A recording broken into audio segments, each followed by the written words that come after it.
Welcome back, friends. Today I'm going to be looking at a new camera for me, a new point and shoot. So this camera is pretty cool. I really enjoyed the design of this camera. It's very 80s looking, very retro futuristic Fuji DL-300. It's a camera obviously made in the 80s, and it's a sliding clamshell design, similar to a lot of the Olympus point and shoots from that era. And this one has a really boxy, angular sort of design, which has really caught my attention.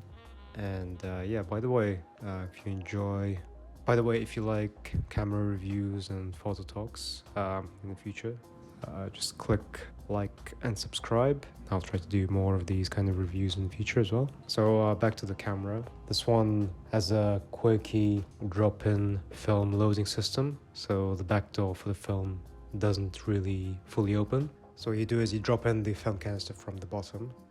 So you pop it open using this little switch on the side, and it pops open like this. And what you do is you put the film into the bottom and load it in. It also does something called film preloading. So what that means is, so the camera will load the whole roll into itself and then shoot backwards, starting from 36 and counting down to 1. There is also a flash which you can toggle on and off, and there's also a small button in the back which has a fill flash function. So basically when you hold it down, as long as it's held and you shoot, the flash will go on. This camera also has a self-timer mode for 10 seconds. So if you want to take selfies, you can do that really easily with this camera. So how does it feel to shoot? So yeah, it feels pretty good. The ergonomics are solid. This hard plastic the camera is made out of feels pretty sturdy. It doesn't feel thin and cheap like some other point and shoots that you get. And definitely feels like it would survive a moderate drop to the ground without much problems. The sliding clamshell design I think helps with that. Don't believe it's weatherproof or rainproof, but yeah, it can definitely take a couple of knocks. The camera has kind of a grip texture on the sides, so it doesn't feel too slippery in the hand. But I would still recommend using a wrist strap just to make sure it's more secure. So the focusing for this camera is active autofocus. So half pressing the shutter button will trigger the autofocus, and fully pressing it down takes the shot. So one of the downsides of the camera is the sound.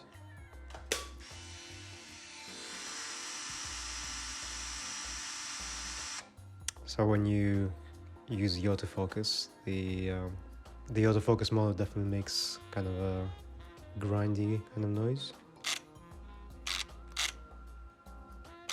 So yeah, it's not the most pleasant noise, and the shutter going off sounds something like this. So yeah, the shutter is really quiet. So sometimes it's kind of hard to tell whether you've taken the shot or not, which can be a good thing. So the actual autofocus sounds noisier than the shutter going off itself. So for me, the best thing about this camera is definitely the lens. It has a 35mm Fujinon f2.8 lens, which is nothing too crazy nowadays, but I think it's pretty fast for the time when it came out, and especially for a point and shoot camera.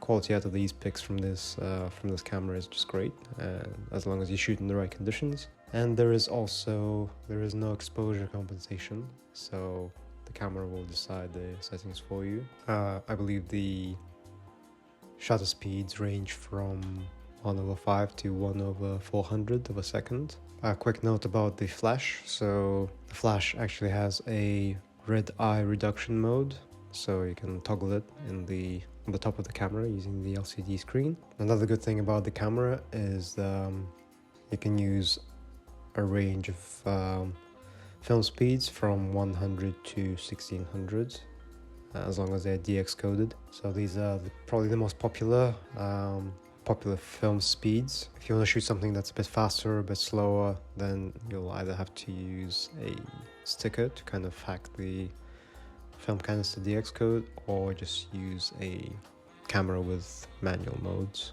A slight downside of this camera is the battery. So it uses something called a CRP2 battery, which are not super common. So they look something like this. However, if you can't find one of these batteries, I will show you a quick hack to test out your DL-300, or if you want to use a more common CR123 battery. So all you need is 2 CR123 batteries and a piece of metal to bridge the contacts. Here I'm using a piece of aluminum foil to cover the plus on one side and the minus on the other side of the second battery.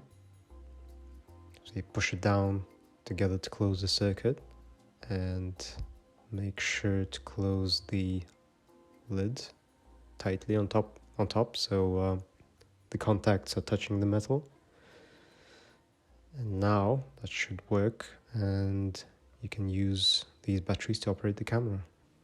So I hope you liked this quick review, and if you did, make sure to like, subscribe, or comment down below, and hopefully I will see you in a future video.